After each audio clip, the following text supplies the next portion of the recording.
waxaa maanta si toos ah xariga looga furay cusbitaalkii ugu horeeyay ee si khaas loo leeyahay oo laga furay magaalada Qardho.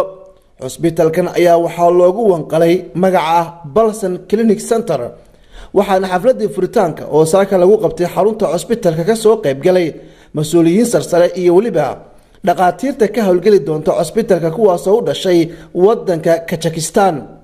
xafladan ayaa ugu horeyn waxaa ka hadlay maamulaha cusbitaalka Ahmed Nur Sheikh Ibrahim.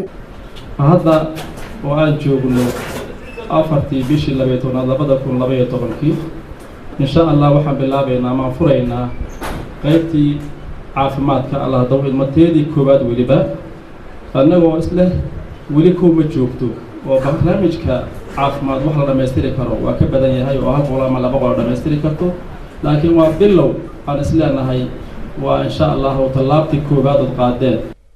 cusbitaalkan cusub ee Balsan Clinic Center ayaa waxaa xariga ka jaray xogayaha dawladda hoose ee degmada Qardho Maxamuud Maxamed Shire, waxaana ka waramayaa in si aad loogu baahnaa cusbitaalkan.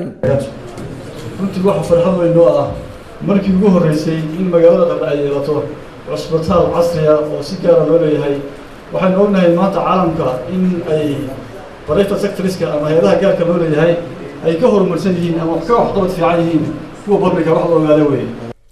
Sayfullah Sayyidullah waa mid ka mid ah dhaqaatiirta ka howlgala cusbitaalka, waxaana ka waramayaa dareenkiisa farxadeed ee ku aadan furitaanka Balsan Clinic. Дорогие друзья, мы сегодня здесь собрались в честь открытия нашего клиника в городе Qardho. dawooyinkan aad u jeedaan waa dawooyinkii ugu dambeeyay oo casri ah oo cusbitaalka Balsan uu keeno bartamaha magaalada Qardho. Balsan Clinic Center waa cusbitaalkii ugu horeeyay oo si khaas ah loo leeyahay oo laga furo gobolka Karkar gaar ahaan magaalada Qardho.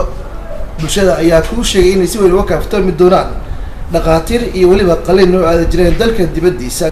Xasan Cabdi Faray, Xasan Gentleman, telefishinka caalamiga ee Somali Channel, cusbitaalka Balsan Clinic Center bartamaha magaalada Qardho.